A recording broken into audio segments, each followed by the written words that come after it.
Hey, what's going on, you guys? It's Kwency Jones GO from the Kwency Jones Show podcast, and I am here to give you guys our very first part of the video content, man. In these trying times of quarantine and chill, I figured what better time to try to whip out some YouTube reviews and try to get you guys engaged and entertained. And if you guys are watching this far, I just want to say thank you for taking time out of your day to allow us into your homes to entertain you, man. And this is your first time checking out the Kwency Jones Show. Welcome to the Kwency Jones Show. For the love of wrestling, let's get reviewing Monday Night Raw. 5, 4, 3, 2, 1.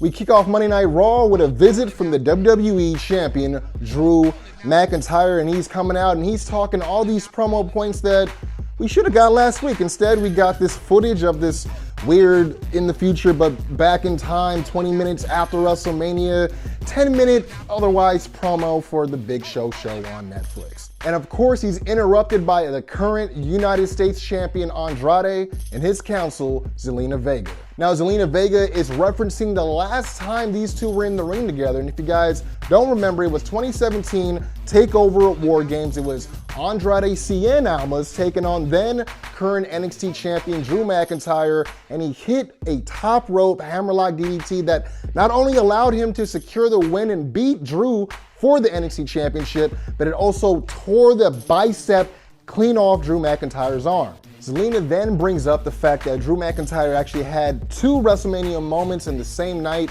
while her client Andrade, due to injury, was not able to have his at all. If you guys remember, Andrade was originally scheduled in the Raw Tag Team Championship match against the Street Profits, with his partner being Angel Garza, who was later replaced by NXT's Austin Theory due to a rib injury. I thought personally this was a brilliant way to try to goad Drew into accepting a match. It was a great segue, to be honest, because you had Drew addressing, the elephant in the room, the scar on his bicep. He talks about every time he looks at that scar, he's reminded about what Andrade did to him and the time lost on his career. So of course, the match is made. Drew McIntyre versus Andrade, champion versus champion, main event for Monday Night Raw. And next is where I get fact-checked on my stories, apparently, because what was once reported as Money in the Bank being canceled seemingly is still going on strong, as they announced 3 qualifying women's Money in the Bank matches. It will be Ruby Riott taking on Asuka, Shayna Baszler taking on Sarah Logan, and Nia Jax taking on Kairi Sane. We get our very first women's Money in the Bank qualifying match, as is Asuka taking on Ruby Riott, and this match went very well. It was back and forth with the Empress of Tomorrow getting a majority of the offense in here, but there was quite a few unique moves being laid in. Ruby Riott I was really impressed with, man. She actually had a lot of submission and pin attempts I've honestly never seen before. And initially on paper, when I saw this match, I thought this was sort of designed to get Asuka, an easy advancement towards the Money in the Bank match. Same, when I saw it was gonna be Sarah Logan taking on Shayna Baszler, but Ruby in her own right, man, she is a hell of a competitor, and I think that's way more important right now than to diminish the strength of your women's roster by having them get steamrolled by the bigger names.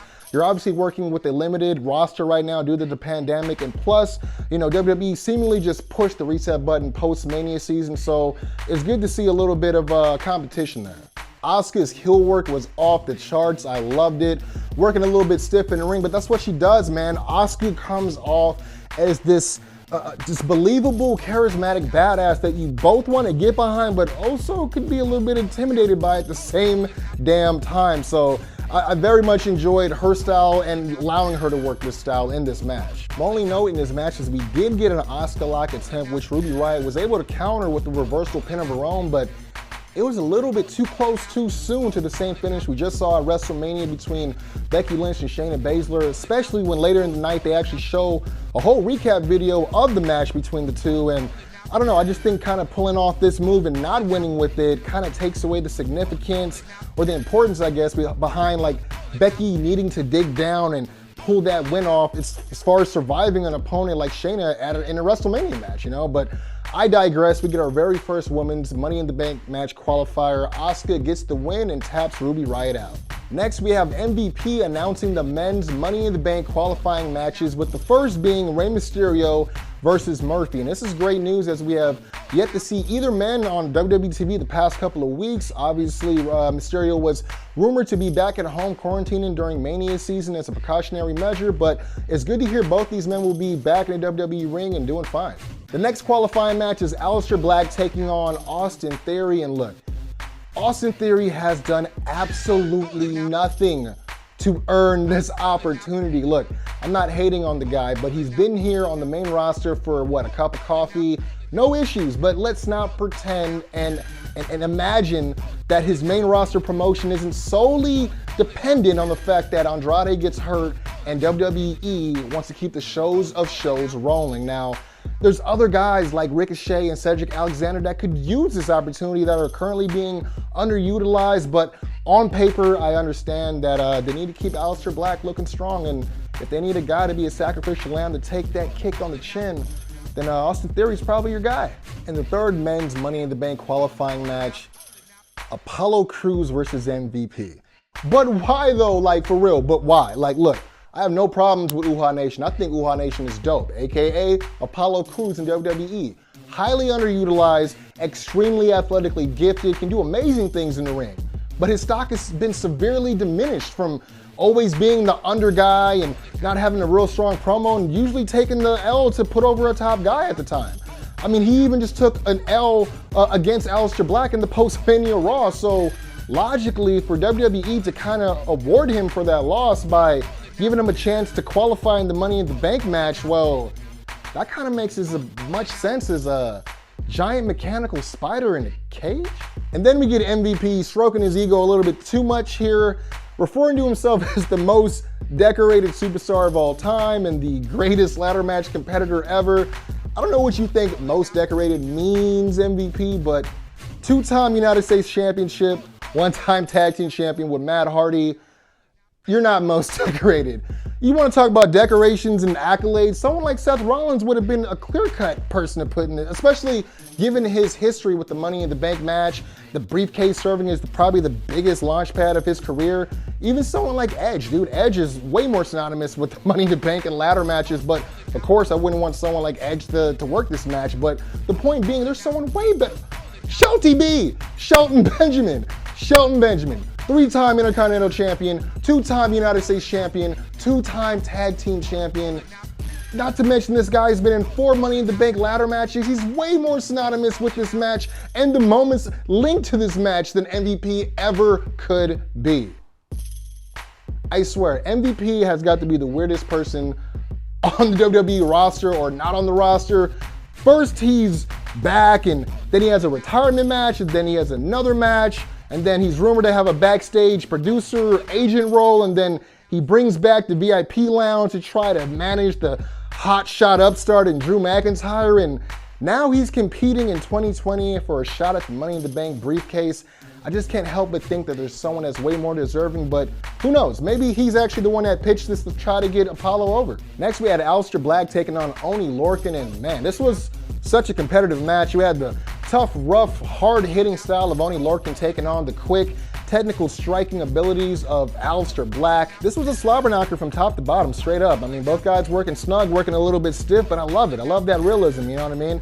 And not only a great opportunity and a great showing for Oney Lorcan, but, you know, I felt like this was a step in the right direction for Alistair Black's career, who's otherwise kind of been in limbo ever since he got here, without a real mission statement outside of him wanting to pick a fight and then pretty much just kicking off his opponent's faces, man. And I like to see that WWE has started moving in the right direction. They booked him against a bigger challenge at Mania against Bobby Lashley, Apollo Crews last week. So, you know, it was really good. They kept the booking consistent this week as well, and I'm hoping to keep it that way going forward instead of them trying to regress Alistair back into just picking off the local talent. Now, my one note about this match, and I guess it's worth noting that they brought back Jerry the King Lawler on the commentary. Not too sure why, especially given his age and his obvious public health conditions. I wouldn't think this would be the best case scenario for him, but I gotta call him out on this because during the match he had this comment that said, quote, "Do you think Alistair Black underestimated this Oney guy?" And, you know, maybe it's just me, but it sounds like a sort of a slight, you know? And I mean, if this is what he's going to be, you know, adding to the product, especially given the fact that they're working with a limited roster, there's tons of men and women that are still working really hard, you know, wrestling their ass off on TV to try to get their names to take off. I honestly don't want this, man. I mean, and they're not benefiting from that kind. And I get it, he's in character, you know what I mean? But it just, you know, especially they introduced him as only Lorcan, and then, you know, you had guys like Byron telling him that he's a standout in NXT UK, as well as 205 Live, and then just to get referred to as the Oni guy. I don't know, man. It's just, to be honest, does he really add to the product right now? I mean, outside of lapsed nostalgia and out-of-date attitude era jokes, I mean, I don't know, man. But I digress. Again, we had Alistair Black defeating only Lorcan in what was no doubt one hell of an exhibition. These boys put on a clinic. Next, we get a recap of the Raw Women's Championship match at WrestleMania between Becky Lynch and Shayna Baszler that I referred to earlier in the video. And then next, we actually got a promo from the man addressing WrestleMania, as well as laying down a challenge, as the man does, for the Money in the Bank Women's Briefcase winner, seemingly wanting to meet the challenge head on as opposed to getting cashed in on when she's nice and vulnerable. She also had an interesting quote when talking about her WrestleMania match, saying, quote, "There's only one person who can get close enough to the Queen to destroy her, and that's the Joker, who, in the Queen's eyes, poses no threat." And while I agree with that, as far as, you know, leading up to many weeks of their build going into WrestleMania, you saw things like Becky acting real silly. She was putting the King's crown on with these gaudy glasses. Jerry the King Lawler refers to it on commentary in the most unbelievable, horrible way. Do you see my point? Hint, hint. Shayna even said that she was a parody of a champion on Twitter, and I'm guessing that she became that parody in order to fool Shayna Baszler into a false sense of overconfidence in order to pull out the win here. But their match didn't entirely reflect that. In fact, Shayna was beating Becky's ass most of the match up until the Kirifuda clutch, where Becky had to use her wit, her ring IQ, and made a split-second decision to use Shayna's momentum against her for the 1-2-3. Speaking of Shayna, next we get the second Women's Money in the Bank qualifying match. It is the cage fighter, Shayna Baszler, taking on Sarah Logan. Now, Sarah Shriver was actually backstage and asked Shayna about Ronda Rousey's recent comments, talking about the WWE, talking about the WWE Universe, and right away, I knew that I was right. Right away, I knew my suspicions were correct. This is a huge work, not to mention during the commercials, they had the WWE community commercial. Ronda is right in it. That's not by coincidence, but anyways, let's get to this match. I'll just say this. I feel bad for Sarah Logan because she has a ton of potential, but I just feel like the WWE won't allow her or afford her the smallest of opportunities to be able to showcase that. I mean, I knew Sarah Logan back when she was Crazy Mary Dobson. This is back when we were both sponsored by Strong Style Clothing brand a few years ago. And when news hit that she signed with WWE, I was both happy she was on their radar and extremely excited for her future. But they say that you're only as good as your last hit song. And this year alone, she was repeatedly fed to Charlotte to help build her up for the Royal Rumble, which was pointless. Then she was pretty much storylined in to the Women's Elimination Chamber match just to rehash this Riott Squad history. Then she gets choked out in the match way before Liv even has a chance to enter the match, meaning their whole build is pointless. Well, thus goes the sad ballad of Sarah Logan, as she is used as the sacrificial lamb to help Shayna's character bounce back even more vicious than before, as she positions her arm in a real awkward position and brings the hammer down with a fierce stomp to the back of the elbow. And look, we've seen this spot before many times in NXT, and the match continues, but I guess when you're on the main roster, it's a little bit different and the match has to be stopped, which to me, I just felt like this was just made to make Sarah Logan look very weak for no reason at all. I mean, especially for someone who is born in the woods, raised in the mud, and outside of wrestling is a real person who lives a real survivalist lifestyle. But I digress. We got the next Women's Money in the Bank qualifier in Shayna Baszler via ref stoppage after 50 seconds. Next, we get our first of many Seth Rollins promos throughout the night, but this first one, he's addressing his loss to Kevin Owens at WrestleMania 36, and he says, quote, "Once again, my career's been crucified." Next, we have an exhibition match between Akira Tazawa taking on Zelina Vega's newest acquisition, Austin Theory, and we had a little bit of scotch of continuity here as we had Zelina Vega on commentary explaining just how she was able to attain this opportunity for Austin Theory to compete and qualify for the Men's Money in the Bank match, saying, quote, that she is not only the best manager in WWE, but she quote, knows her way around things? Is that a euphemism? Alistair, don't kill me. There was also a little bit of backstory here behind the reason why and how Austin Theory became a third member of Zelina Vega's stable. And interestingly enough, it came at the reference of a past withstanding friendship with Angel Garza. So, hey, at least they sewed up that loose end. Austin Theory was looking pretty great in this match, though, due to my preference, a little bit too much of the rest hold spots, but Akira Tazawa was hitting a lot of crazy spots. The pop-up Hurricanrana counter into the running flipping senton off the apron onto Austin Theory on the ground, or AKA the ramen noodle moonsault. Jerry, what the f? Ultimately, Austin Theory took home the win against the former WWE Cruiserweight Champion, obviously building up that momentum in time for that qualifying match next week against Alistair Black, which he needs, but not before a post-match beatdown on Akira Tazawa with the help from Andrade and Angel Garza. Not just any beatdown, no, this is a clear-cut message as they hit Tazawa with the top rope hammerlock DDT. I personally love this segment, man. I mean, to be honest, I love the fact that they displayed this cohesiveness among the three men, and really outside of their Raw Tag Team Championship match at WrestleMania, it hasn't really been illustrated that way, but I was good to see this. You know, they're continuing to build them up as a stable, strength in numbers, and they really look like a unit here. They kicked ass. Next, we get this video package on Drew McIntyre where he's talking about his entire redemption story, talks about gaining a hell of amount of reflection based on life, based on wrestling, and honestly, this was produced extremely well, man, especially given these trying times, everything pandemic related. I thought this was really good. This was a unique way to reinforce Drew's connection and his relationship to the WWE Universe, especially right now in these difficult, trying times. Next, we get Sarah Schreiber interviewing Rey Mysterio Jr. on his upcoming Money in the Bank qualifying match against Murphy next week, and he has some great things to say about Murphy. He called him a bright superstar with a great future, but he said that he wants it more. He says that he doesn't want it as bad as he does, and that he already laid claim to becoming the Money in the Bank, Mr. Money in the Bank, if that. But I thought it was really peculiar because he actually referenced 2010, back when he was world champion and got cashed in on by Kane. But the reason I'm surprised is because it wasn't Money in the Bank 2010, but who did he successfully defend that World Heavyweight Championship against? Jack Swagger, aka Jake Hager of AEW? Next, we get the second Seth Rollins backstage promo where this time he proclaims, quote, "Everyone needs something to have faith in. I want you to know that I'm still here and your Monday Night Messiah has risen."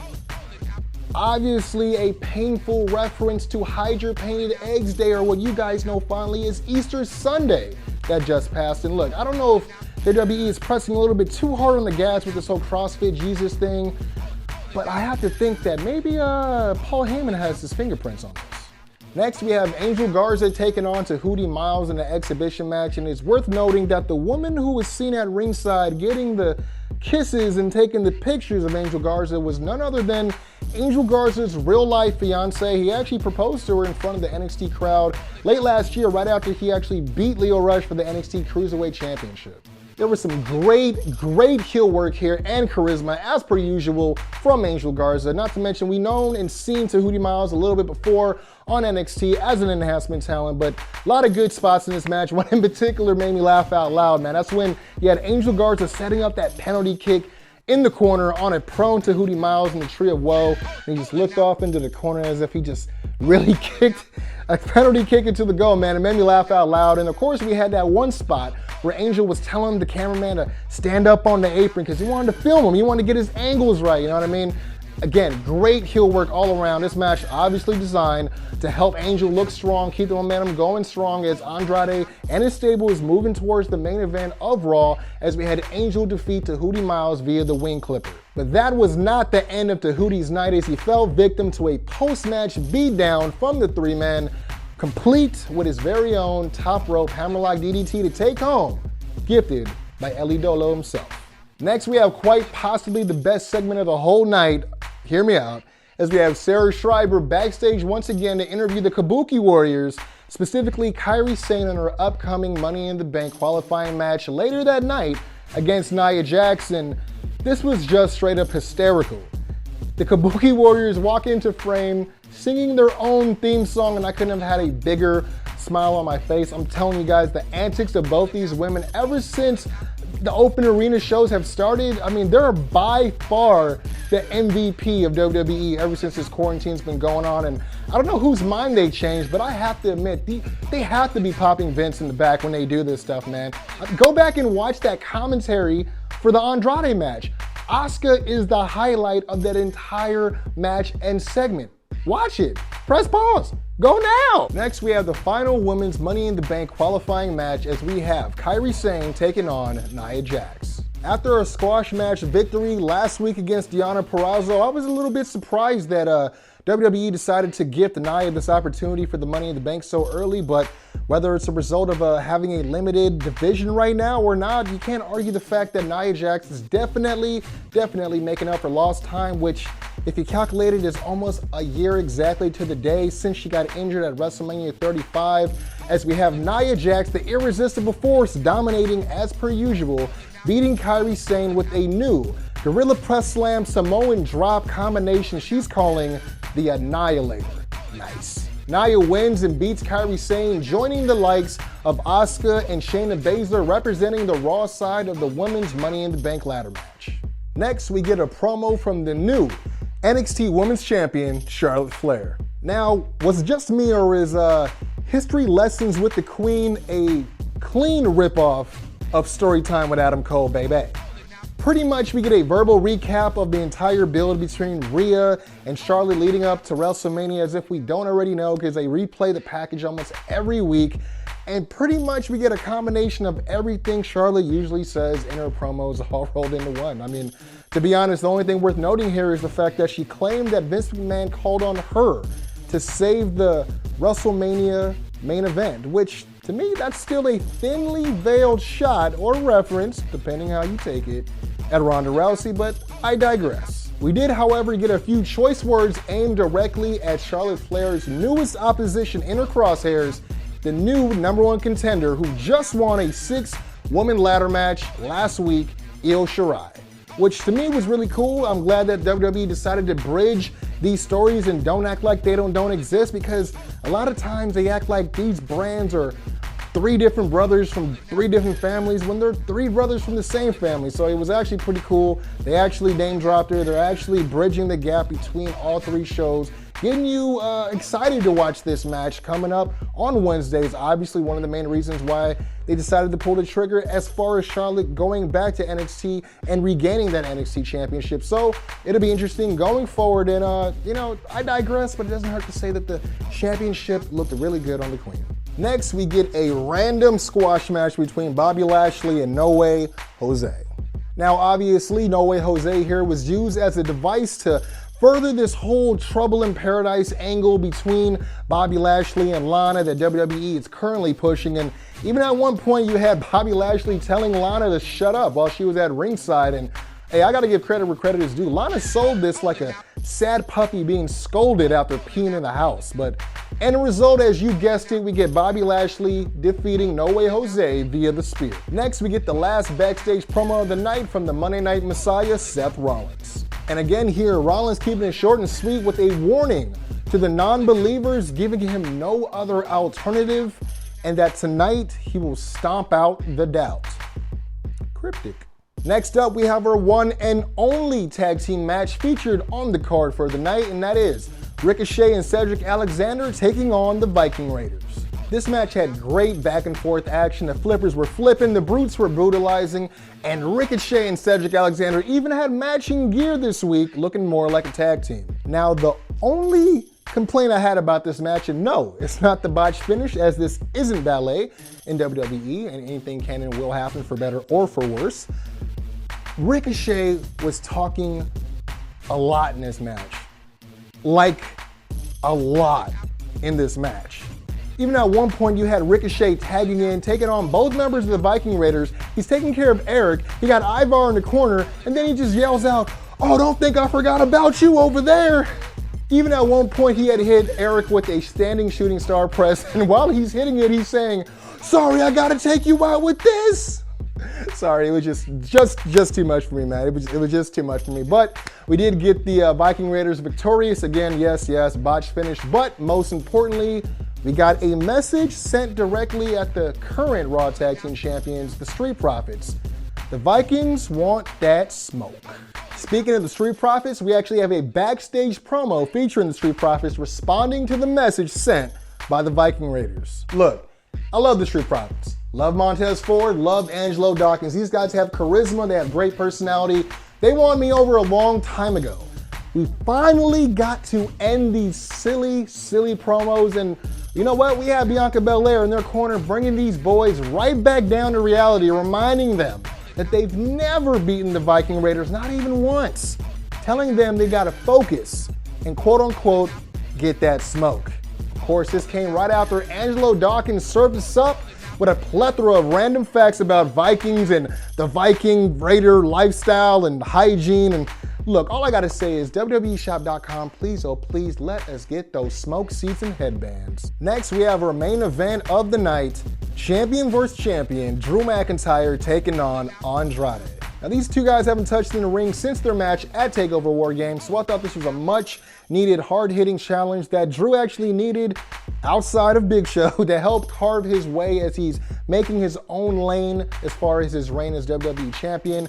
Great back and forth match. I love this match, very much invested. I mean, I'm a big fan of both guys, but more so, I think I was more invested in the fact that they allowed a guy like Andrade, you know, the guy who only, a year ago, otherwise was forcibly stagnated in his career on SmackDown Live because of a heavy accent, but now he's here being featured in the main event, and not just the main event of the flagship show of WWE, Monday Night Raw, against the new WWE Champion, Drew McIntyre.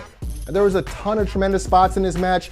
Andrade hit the hanging armbar off the top of the ropes. There was even an attempted callback to that top rope hammerlock DDT, and of course, Drew McIntyre was entertaining as hell in this match. There was even a spot where Drew was in the ring, gets his foot pulled by Austin Theory, who's ringside. He then back body drops Andrade on top of Austin Theory and Angel Garza, follows him outside, and then says, "Which one of you guys pulled my foot, huh? Was it you?" And knife edges the piss out of Austin Theory's chest. It was great. It was great. This match was great. It was solid. It was fun. I enjoyed it. It made me smile. And most importantly, the new WWE Champion walks away going over strong with the Claymore kick over Andrade. 1, 2, 3. But then we get the crescendo of the raw ramblings of Rollins as Seth Rollins makes his presence felt and makes his mark by way of 2 curb stomps, making his message very clear. He wants a shot at the WWE Championship. And that was Monday Night Raw, man. It was my first time doing a filmed review here. We usually cover it all on our podcast. We release it every Friday. Feel free to subscribe to The Kwency Jones Show. Again, it's on iTunes, Spotify, CastBox, SoundCloud, anywhere you get your podcasts at. And don't be a stranger. Follow us on social media as well. We're everywhere, The Kwency Jones Show. And I guess I got to get used to this now, man. Press subscribe to the YouTube channel. We're going to be bringing back more video content. Hopefully we'll maybe post some old interviews, maybe some old wrestling footage with Rival Pro, but maybe this might be the start of a beautiful thing. Maybe we'll do a Monday review, maybe even a Wednesday night War review, you know? Maybe we'll do SmackDown, even though I don't watch SmackDown and I don't want to watch SmackDown, so probably won't do SmackDown. But we could probably do a Wednesday or a Monday, but definitely check out the podcast every Friday. And again, don't be a stranger. For the love of wrestling, Top Guys out.